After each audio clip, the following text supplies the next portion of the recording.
Hello, and welcome to Season 2, Episode 14 of the Midwest Gaming Classic Podcast. I'm your host, Jason Garris, Panel Director of the Midwest Gaming Classic. And this podcast episode is about the Princess Bride pinball machine by Multimorphic. Multimorphic is delivering both traditional and progressive pinball games on its revolutionary physical pinball platform, the P3. Gerry Stellenberg, designer and owner of Multimorphic, along with lead programmer Josh Kugler, will discuss their pinball table design, the Princess Bride, in this informative panel. And you know what? Enough of me talking. Why don't we get to the podcast?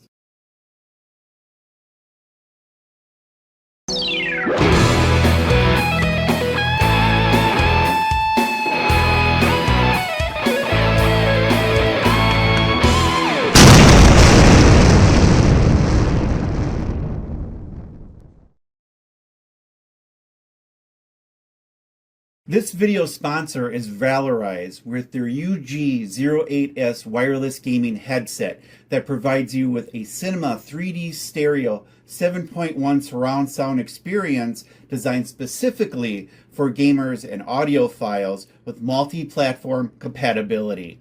These headphones have an extraordinary 100-hour battery life and support use while charging.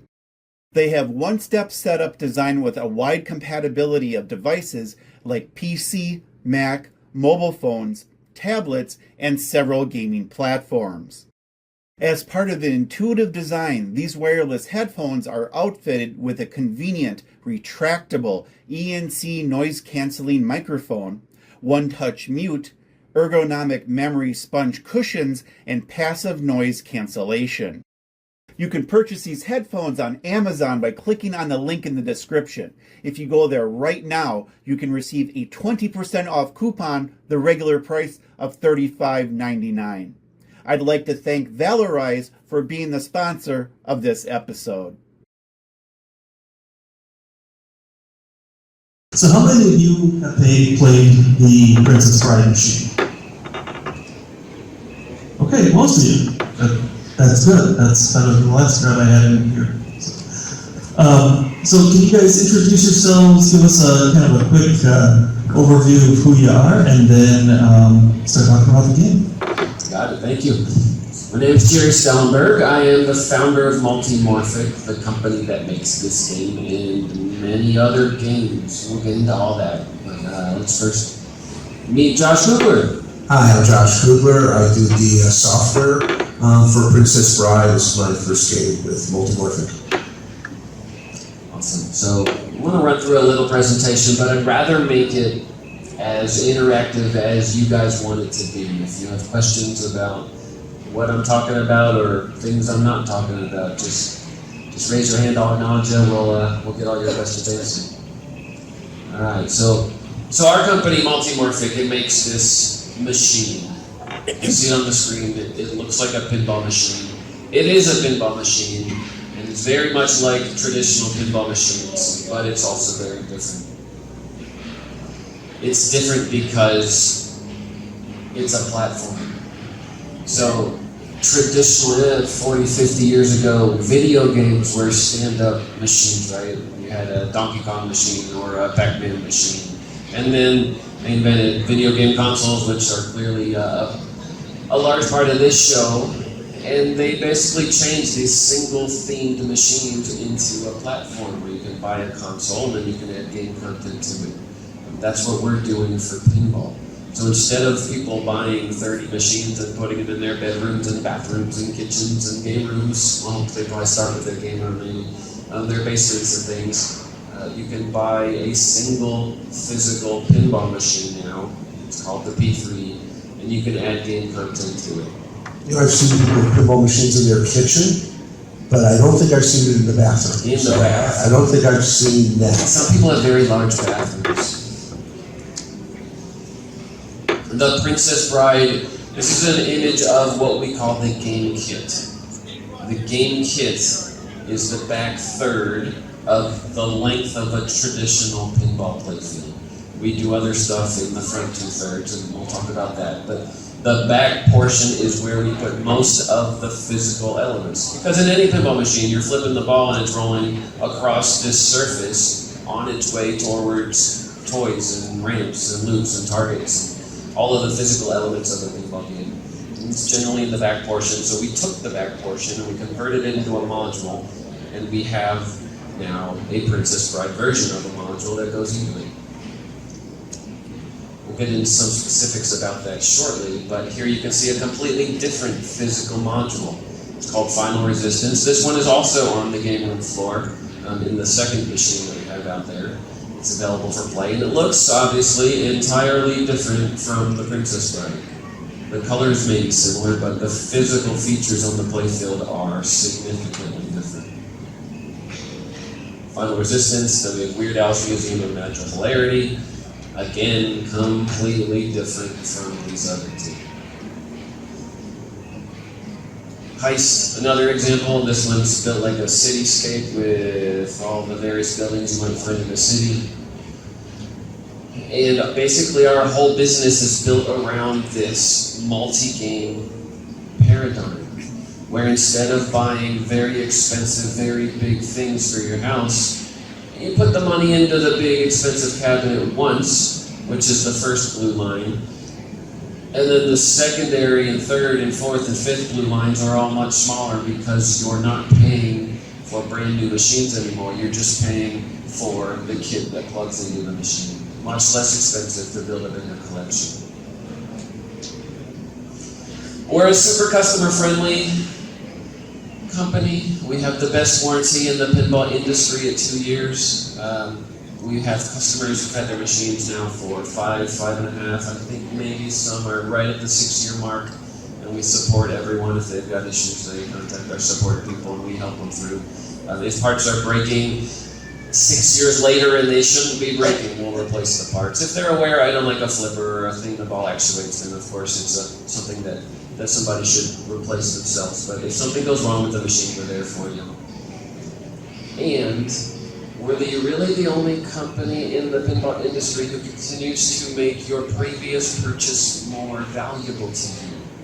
Right? Because you buy any single-themed machine from any manufacturer and you get that single-themed machine. The Donkey Kong example from earlier. You buy a Donkey Kong video game machine and it stands up in the corner of your room and it's always Donkey Kong. Same thing in the pinball world. You buy a traditional pinball machine and you put it in your game room and it's always whatever you bought it as. The P3 is different. The P3, we come out with new games that plug into the system. We come out with new features. We added a profile system. We added Bluetooth support so you can use headphones. We continually add features to make the platform more attractive and therefore more worth the money you previously put into it. So it's constantly improving, and it's basically the best loyalty program in the industry because we are committed to staying loyal to you and making your platform something you want to keep and enjoy and add new game content to it for hopefully forever. And the other cool feature of the machine is it's an open platform system, which means other people can develop games for it.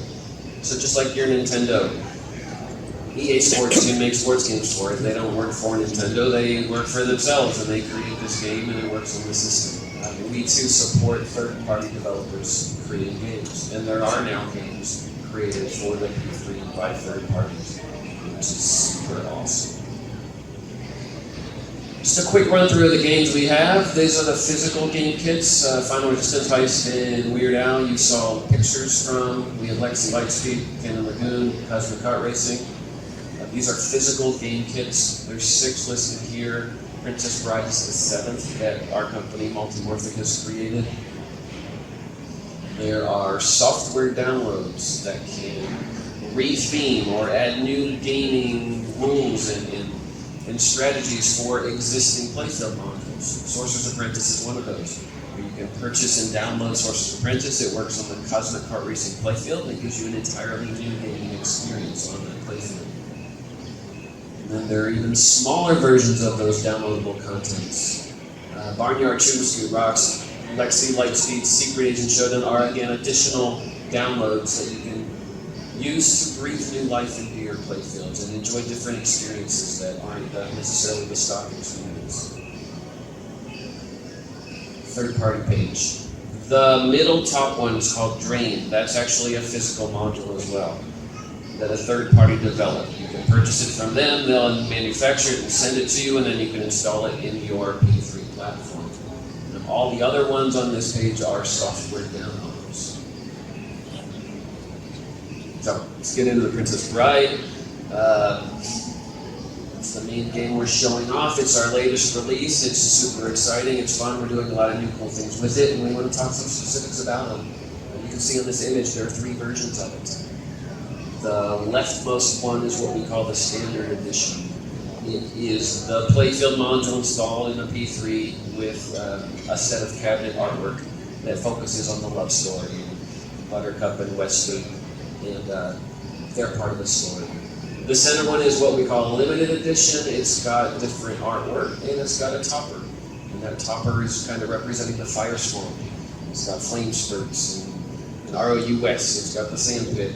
And in the front of it, it's got a light panel that's representing the story, where it's broken up into little segments that light up individually for each scene in the movie, which is represented by a gameplay mode in the game. And then on the right is what we call the collector's edition. It's a super cool cabinet. It's got replica Inigo swords mounted to the cabinet. It's got bronze powder coated legs and side armor and all those things. It's got the limited edition artwork and topper and a couple of other smaller trinkets and things to separate it from the other 2 models. This is our first movie theme. And we've long wanted to do a movie theme because we have some special features on the P3 that allow us to immerse you into stories like no other game can. And what we can do on the machine that no other game can is we can show you dynamic graphics on the lower 2/3 of the playfield. So what you're seeing here are screenshots of lower playfield content, and it's content because it shows up on the screen, on the LCD. So as you're flipping, you can see the virtual representations of the flippers. That's just for to ground you, so you can see what we're looking at. The physical playfield module basically would be at the top of the screens here. So the ball's going to roll off of the flippers across these images on its way to the physical stuff. And you can see different scenes, different things we put on the screen so that it hopefully immerses you into the story that you're playing. You can see on the left one, this would happen after you shoot the physical pinball into the Cliffs of Insanity mechanism that's on the playfield. And it starts playing the clip from Cliffs of Insanity of the film, and it tells you that you have to hit rising shots to climb up the cliffs, and you'll see the clips progressing on the screen. And when you complete it, you get this nice outro video with Fezzik and Inigo, and then Vicini comes in, and they all talk about, or they look back down to see Dread Pirate Roberts coming up to the top of the cliff. That's right. I do not think that means what you think it means. The middle one is basically after you complete the cliffs, we present the book. Obviously, The Princess Bride is a book. It's a story that's rooted in a book. The book presents itself at the beginning of the film. They open the book and they transition into this fantasy world. That's what we do in the game too. But we present information in this virtual book to guide you through the story of the game. In this particular example, it's allowing the player to select a mode: Battle of Steel, Battle of Strength, Battle of Wits. And then the right image is showing the Battle of Steel. If you remember from the film, when Dread Pirate Roberts and Inigo are sword fighting at the top of the cliffs, they start sword fighting left-handed, and no one realizes that when they're watching the film the first time, but they get far enough in the fight, and then they switch hands. Well, in the gameplay, on the physical pinball machine, when you're playing this mode, you start playing it with your left hand only. Because we have multiple buttons on the side of the machine. You can control the left and the right flipper with either button with your left hand. And if you progress far enough, the scene in the movie plays out, and it shows them switching hands in a sword fight, and you physically switch hands on the machine. The left buttons no longer do anything. Now the right buttons are enabled, and you have to play the rest of the scene right. It's a super cool theme immersion. We try to take from the film some clues and some direction to try to implement gameplay such that you feel like you're part of the film. We'll skip through the next set. It's just more examples of scenes in the film that we integrate into gameplay in ways and with imagery and with graphics and things that immerse you into that story. Here's the team. It takes a lot of people to make a game like this. There's a whole lot that goes into it. There's rules, there's of course artwork and software. Josh is one of a group of software developers. We have graphics development, mechanical design, music. We got some music from the soundtrack of the film. Mark Knopfler from Dire Straits was the composer of all of the music in the movie. And we licensed 6 of his tracks. We can't use them directly because the actual song doesn't fit into the framing of a scene in the game. So we take the melodies and the important characteristics of those songs, recompose them, shift out the arrangement, and create new versions of those. And we hired Paul Ferrer to do that, and also enhance it. He made like 30 or 40 custom tracks for us as well, because in gameplay, there's a lot more than 6 modes in the game, and there's also variations on each mode, where you'll play it, you'll get to phase 2 or phase 3, and it'll switch the music up and play a different track.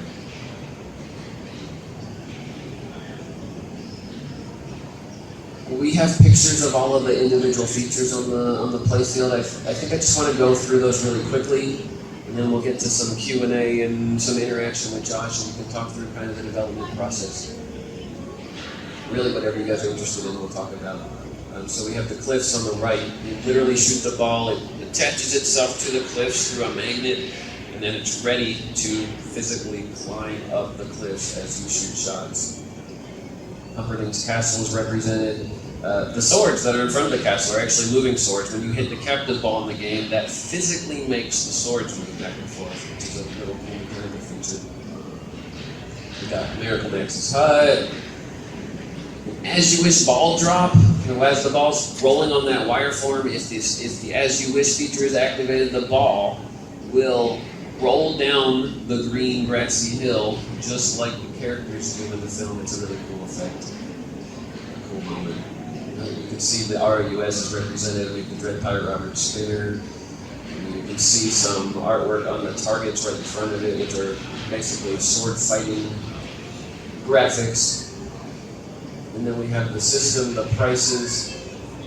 We'll blast through that also really quickly in ordering information. So if you want a P3 is the platform, or any of the games, you order them all at multimorphic.com. Just go on the website, there are product pages for everything. If you want to order one here, certainly talk to us about it, and we can process an order. Because we build machines and separate game kits, we have 2 separate build queues. So if you order a machine, you're not waiting behind people who have ordered the game kit. If you order the game kit, you're not waiting behind people who ordered the machine. So we handle those separately. Basically, new customers who are buying a machine, they'll go into one queue. And existing customers, and I see a few friendly faces in the audience who have machines, if you buy the game kit, we'll build your game kit in the order that you place your order. And you won't have to wait behind people that have ordered the machine. Production for this game begins in the summer. If you ordered Final Resistance, you have 2 more weeks to wait for it, and then we'll be fully through the Final Resistance game queue, and then single other product we have is in stock. So P3 machines, if you want to order one without Final Resistance or the Princess Bride, you can literally ship it within a day or 2 after we configure your final testing. Game kits as well. Lexi Lightspeed, Heist, Weird Al's using the natural polarity, all in stock. Any questions? I'm going to start off with a couple of questions here. Sure. So this was your first movie. Why Princess Bride? And then also take us through from the time you made the decision to do the Princess Bride, kind of the process of getting the rights to do that. Why Princess Bride, Josh? Well, and who here is a Princess Bride fan? That's why the Princess Bride. That's number 1. Number two, when you're developing a pinball machine, you're going to spend probably 2 years of your life from the time you first start thinking about we should do Princess Bride and the time it's at a show and you're playing it. So it sure as heck better be something you want to spend 2 years of your life working on. But the reality is it's a family-friendly movie that everybody knows. And the other thing is it's 90 minutes, and it is 90 minutes that is packed from the moment it starts to the end with action and all sorts of stuff. And when you're looking for a property like that, that's you want something that's going to translate well to pinball.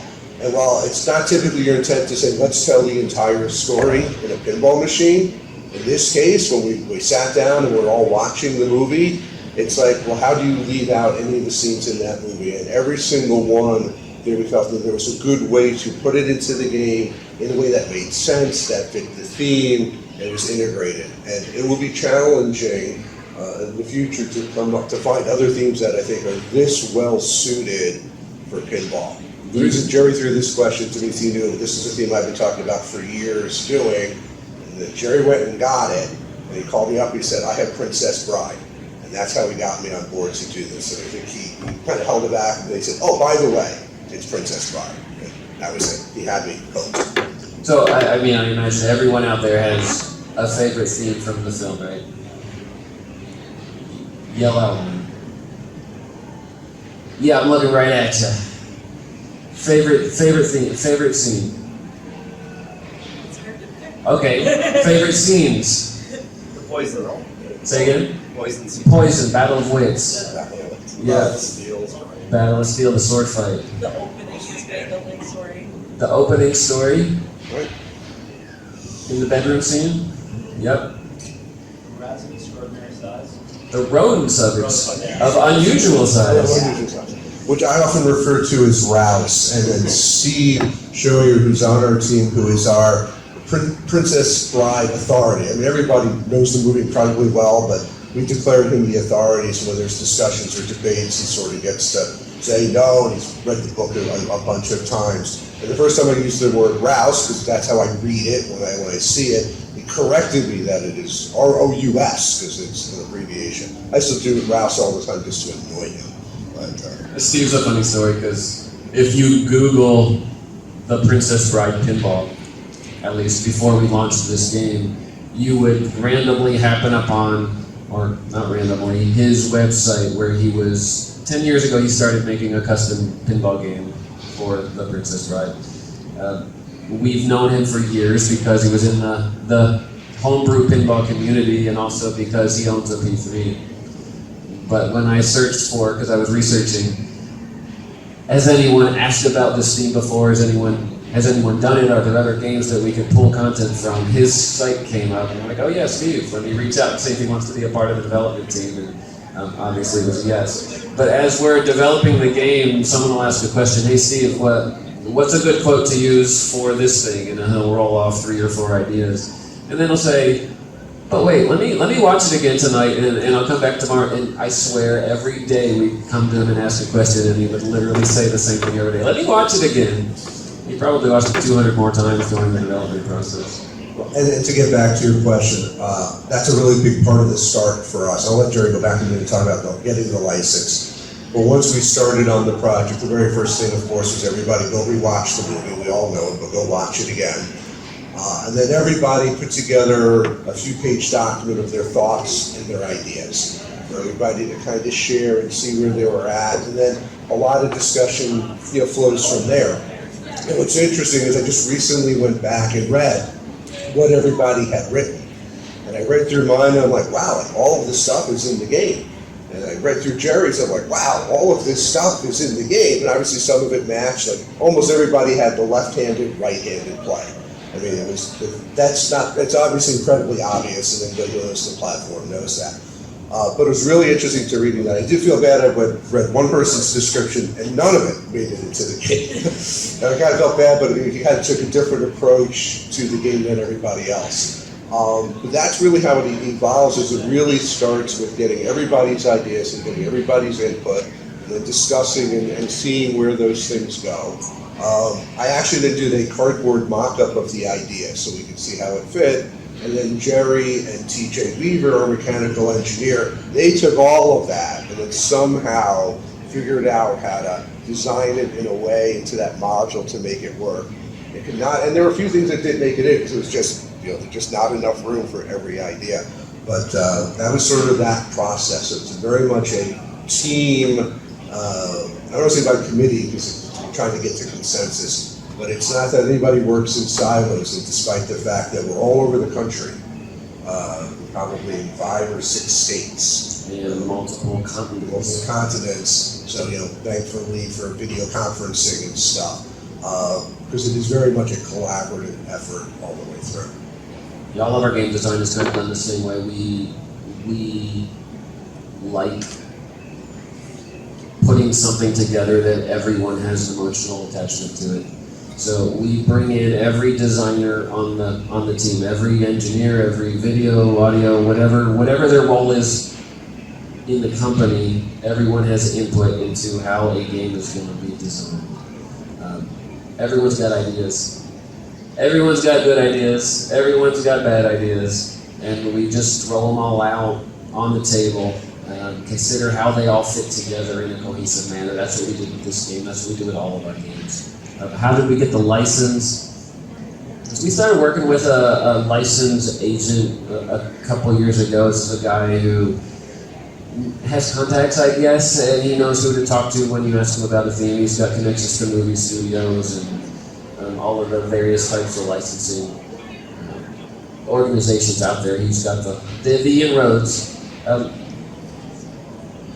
We went to him pretty early on and said The Princess Bride would be a great pinball game. We have no idea who to talk to, how to get it, but he said, let me make some calls. And within 2 weeks, we had a meeting with the Princess Bride Limited Company.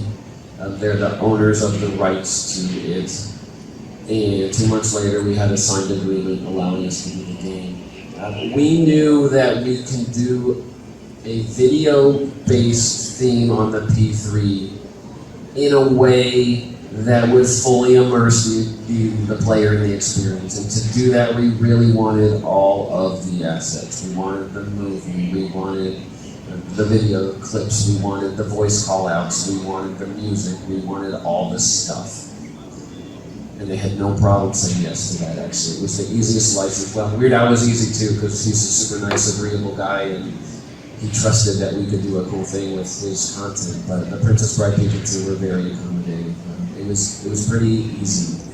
I think given that they're a smaller entity versus the big movie studios, so we're more flexible, and working through this process with them was great. And the fact that we ultimately really ended up with access to everything was a credit to Gerry in working through that with them.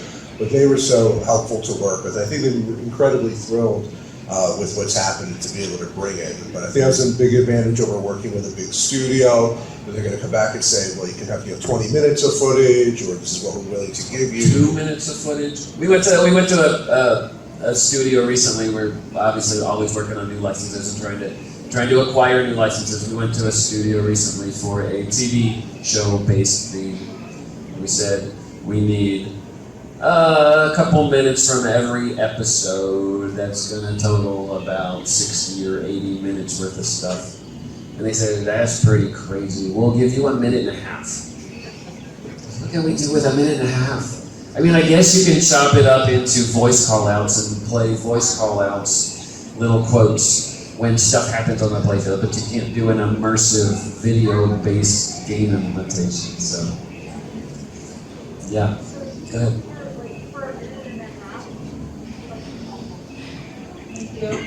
So for 1.5 minutes, do you mean like per episode or like of the entire property? They wanted to limit us to 1.5 minutes of the entire property. Yeah, it's pretty insane. That is absolutely bonkers. There's no way you can make pretty much anything out of it, let alone a pinball machine. We completely agree. So with the Princess Bride, we asked for and got all 90 minutes. The Princess Bride Limited doesn't actually own the rights to the content that's sub-licensed through somebody else, but they went out and got us. It's called a voice stem, a video stem, and a sound effects stem. And those are separate files that give you literally everything that's composited to make that film. It was super cool. All right, and my next question is, can you take us through the process of installing a different module? So if you've got one game all set up, and then you purchase the next module, can you kind of take us through that process, how long it takes, kind of what's the skill level involved? How do you guys feel about putting someone on the spot? I got two people in mind. Okay, he's closest to the microphone. He volunteered. So this is a customer of ours. He owns a P3. You're not going to hear me say lies about how easy it is to change a game. You're going to hear it straight from a customer. Yeah. It's about 8 minutes if you're not good like me. And for me, most of that time is actually pulling my game away from the wall so I have easier access to it. Because where you have to grab a module for a lot of people, from a leverage standpoint, it's easier to be right up against the side of the game. It's literally, I think for Baird now, I think it's 3 connectors. So it's 1.3 wires. You undo 2 clips, you pull the module out, and that's that. And then you have to take all the balls, push them back into the trough, put the new module in, you connect the 3 wires, and you're done. It's very easy. You lied, because you showed you're only using one hand, you do have to use 2. I don't think I've seen anybody move a module with one hand, have you? Yes. All right, that's. I get it. I don't recommend that the second hand has to come in underneath it. Right. I have done the one module and realized I forgot to move the balls over. Yeah, everyone does that. Halfway up, but yeah. Yeah, everyone tries to put the module back in with the balls in at one time. Ryan wants to tell his experience. Not to make it a competition, but I can do it under 2 minutes. 2 minutes. We were joking at the show, and I'm still pushing Gerry to do this, which is to do a pit stop competition down in Austin. You know, a team of 2 guys having to change it 3 times. You know, how quickly you can go from one game to the next, have 2 teams. And, you know, it'd be really fun to see. And I bet they could actually get through 3 cycles in like 6 or 7 minutes with 2 people. And I'm talking about changing the art as well as dropping in the module, completely changing. But we should have pit stop teams competing against TJ, our mechanical engineer, because TJ can change those things so fast, it's crazy. You should do an IndyCar themed game, and that's the launch, is you get a Ganassi and a Penske pit crew Hilarious. to do that. So, and they'll talk about your commissions later. So what other questions do we have? All right, right here. So you obviously mentioned the left-hand, right-hand thing, but what are other of your favorite scenes and mechanics that got put into the game? Favorite is tough because we love all of them, but Well, just today watching people, one of my favorites today from people playing was Buttercup's Nightmare, which is the scene in the movie. She's realizing that she just got married and stuff. And in that mode, it's no hold flippers. Meaning when you hold the flipper and they don't stay up, they immediately fall down, which is, of course, is the nightmare of every player. So from the team standpoint, that really worked with the idea that you have to survive this for the length of her nightmare. And if you do, you wake up and life is good, or you fail and you fail the mode. So that's a case of, okay, how do you take a scene like that in the movie? And I don't know who came up with that particular mode concept. Might have been Colin, I'm not sure. But it's like, wow, that really works with that scene, making that integrate where it makes sense. And that's part of the fun is looking at each scene and saying, how do we bring that to life? Battle of Wits, which is the poison scene. I think probably a couple of people said you need to collect iocane, you need to build up your immunity. So that's where the idea came from, having to spell iocane and before you drink from the goblet. So at one point we're working on the game, and Steven Silver, who's the creative director, messages me. He goes, I'm working on the edit for Battle of Wits. I'm going to have a really hard time getting this down to 45 seconds for the mode. I said, well, how long is the scene? He goes, well, it's 92 seconds. I said, well, we'll make the mode 92 seconds. We'll change the rules to fit that. I said, because if we cut any part of that scene, the Bazzini's speech, we will have a riot on our hand at some point. People will be outraged. I said, got to leave it intact. And we adjusted the rules. And this worked out really well because there was a rule tweak I wanted to make, and I was battling with Colin on it. And then this pushed it over where I absolutely won that battle. which is the fact that once you have some iocane, if you shoot the goblet shot, you don't die. So you have some immunity, and you lose all your iocane, you have to then start over. That works very nicely with 90 seconds because you can have 4 or 5 iocane letters fail, and you'll still have time to recover and complete it. So I was really happy how that one really played out. So that mode, there's a shot on the playfield to drink. There are letters that you have to collect by shooting other shots.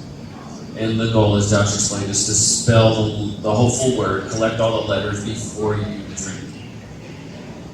But it's pinball, and the ball flows around semi-randomly, and sometimes it can go into the drink.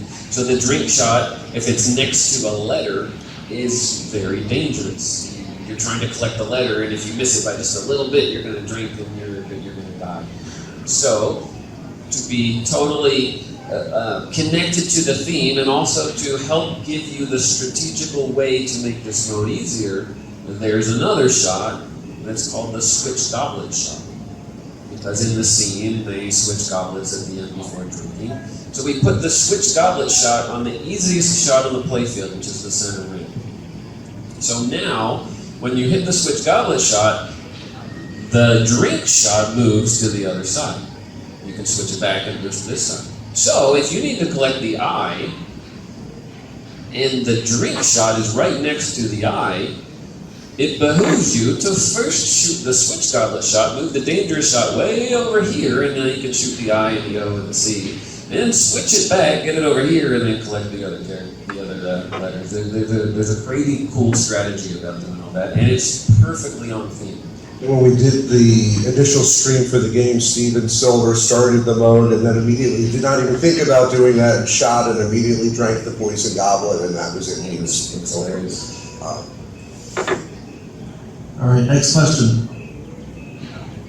I was wondering, how long did it take from the idea spark to getting the platform out in the public, and throughout the whole process, what was your biggest struggle?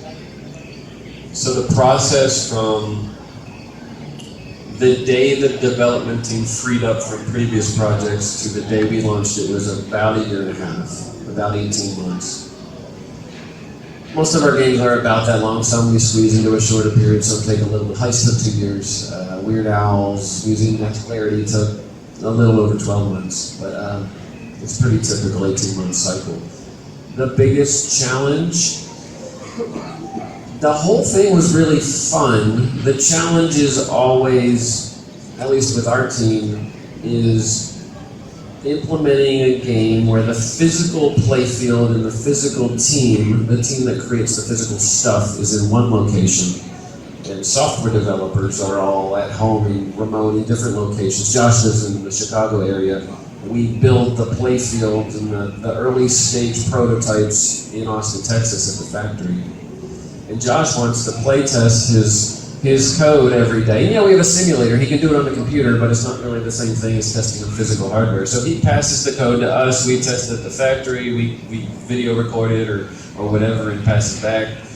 These things happened. It worked. It didn't work. These things happened on the screen or whatever.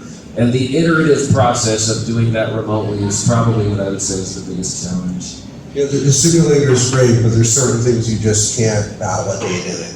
Part of it is rules. You can do things there, and they seem good, or they seem hard, but until you're standing at the end of the machine and flipping it, you don't really know the difficulty and if the shots are going to feel right. And while I can hear other people's thoughts, you have to experience that. Only my thoughts matter. The overall choreography of a game, again, you can do some of that in the simulator, but until you're standing there, the lights and the sound and those types of things. And technically, and this is the biggest challenge when I'm coding a game, is ball management. In the simulator, you see things, but you don't really know, did the ball really come out, did it kick out? What are the things I need to do to handle failures in those things? So a lot of the development happens, and when I get the whitewood, then it's like, okay, now let me address and fix those things, because that's part of that challenge. And the cliff smack creates quite a few challenges in this game. We want to use it a lot in a lot of ways, and then getting all the different parts of the game that want to use it to play nice with each other while this ball is dangling in the air. been creating quite a few challenges, and it's been great watching it just perform pretty much flawlessly.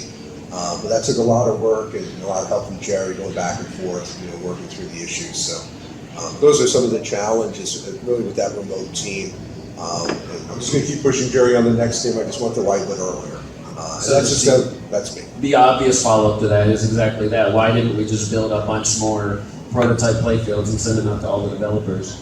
And as you can imagine, while you're iterating through a design, things keep changing, and things aren't fleshed out. So the physical playfield breaks as you play test it, and you have to fix it constantly. And you're tweaking the design, trying to decide what is the final layout going to be, what's the final implementation of a mech going to be. So it doesn't make sense to go build a bunch of playfields, send them out around the country, and everything then in the meantime changes. And if Josh has a problem, how does he fix it? Because he's not a mechanical guy. So it's a little bit more challenging. So that's why, generally speaking, we build one or two whitewoods. We have them at the factory where our mechanical team is, and we can fix things, and then we sort of work remotely with everybody else. Other questions? Over. I think I got you. What were some of the original mech ideas or other things on the table that ultimately didn't make the final cut? You remember them, Josh? You just read back through all of our lists. Well, I can think of the ones that we, at least got to the stage where we sort of mocked up what they might be. So one that we debated was the tree that leads to the pit of despair. The idea of a tree that would then pivot in some way to open up the shop. But the pit of despair wasn't going to necessarily be a focused place for modes. Obviously, it plays a big part in the game. The pit of despair is a mode, but you can earn that when you drain, it gives you a chance to come back to life. So thematically, the idea of pit of despair being used in that way could also save you from a tilt, as a way to recover from a tilt. So that pit of despair really drove us there. So the thought of having the tree with the shop no longer made sense versus using it for a different purpose. So that was the case. We had a concept of a rouse. ROUS. There'd be a shot, and then the rouse would appear as a bash toy. So that was the concept. But when we decided that Fire Swamp was the logical mini wizard mode after doing the battles, when you think through that sequence of Dread Pirate Roberts reconnecting with Buttercup, right? It's the battle of steel and strength and wits, and then it's Fire Swamp. So once that became clear it was going to be the mini wizard mode, then the idea we would have won a rouse on the playfield all the time for that. So sometimes ideas like that, as things evolve, which kind of gets to Gerry's point too. Once you lock in the playfield, you're locked in. With software, I can be changing. 2 years from now, we can have an idea and put it in there. But that playfield, once it's locked in, it's locked in. So we don't want to rush it because as we go through that process, we come up with new ideas and we make changes. I read an online post a week ago, and it said they should have put a bashable ROUS on the playfield. It is the worst idea I've read about this game. The ROUS in the Fire Swamp is this creature that appears out of nowhere. He surprises. He's Wesley at that point, yes? Yes, he's Wesley. He's no longer Dread Pirate Roberts. He's at Wesley at that point. So it's as they're going through the Fire Swamp, the rouse just appears out of nowhere and attacks them. So on the P3, we have this ball tracking capability on the screen, so we know exactly where the ball is at all times. So we took this ROUS creature and we virtualized them, and we have them running around the screen in various ways during the Fire Swamp mode. So as you shoot the ball towards other shots, the rouse can get in the way of that ball. Thank you. ROUS and attack the ball. And when that happens, it starts a special little mini mode. It's a super cool feature. If it were a bashable physical thing on the playfield, there'd be no surprise element to it. It would be a static thing. It wouldn't be moving around. Setting aside the fact that Gerry actually has the rules long because we changed them a few weeks ago, but setting that aside. We're actually want to get the rouse more in play, the ROUS more in play. So we switched it up a little bit so it's a little more active and you get to shoot them a little bit more with the ball. So, yeah, that was a pretty late rule change after everybody got to play the game more. We said, boy, let's get the RUSO in there a little bit more. But Fire Swamp is just an absolute blast of a mode. Not that hard to get to. I guess let's go to that for a second. We broke the game into 3 regions. It's Floor and Gilder and Castle. So we wanted to break things up. We had these ideas for these mini wizard modes.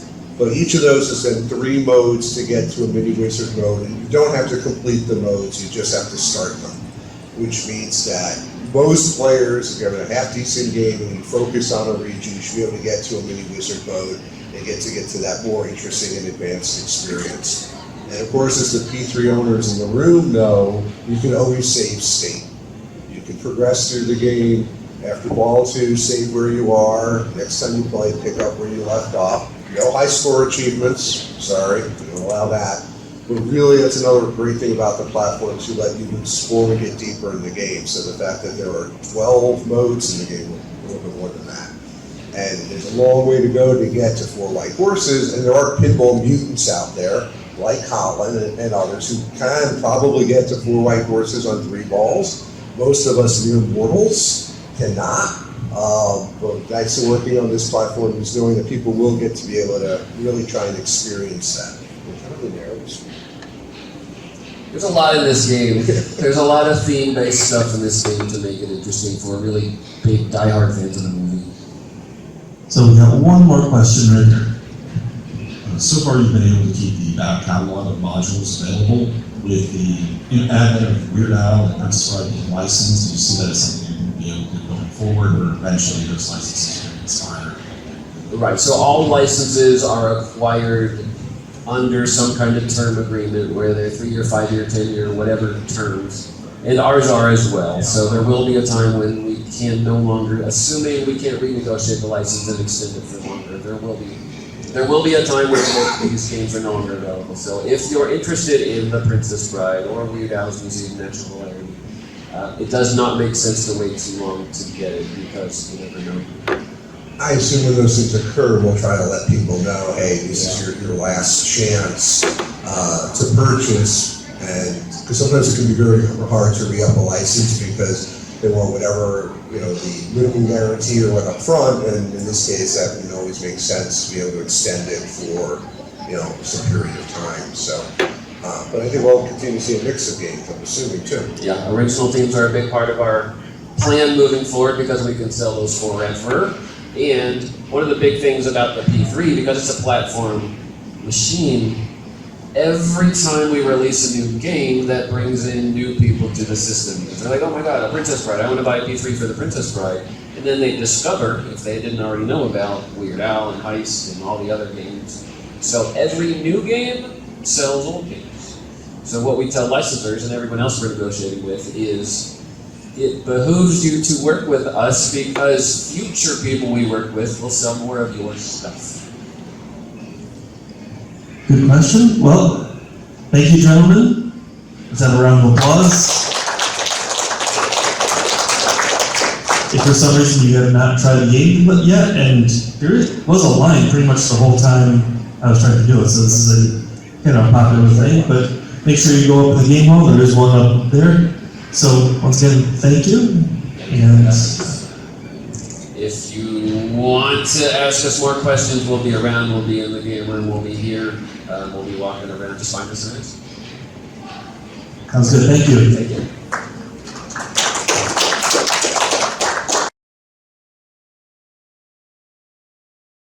And that's it. That's the end of this podcast episode. I hope you enjoyed it as much as I did, learning all about Multimorphic and their P3 pinball machine, the Princess Bride. I thank Gerry Stellenberg and Josh Kugler for being on the panel and explaining the genesis, the idea of coming up with this game and everything that it went into it. I'm sure it's going to change the future of pinball. And you know what? That's it. That's all I've got to say for this episode. Thank you very much for watching and or listening. I greatly appreciate it. And don't forget to like and subscribe and comment. It means a lot to the podcast. And until next time, take care, stay safe, and game on.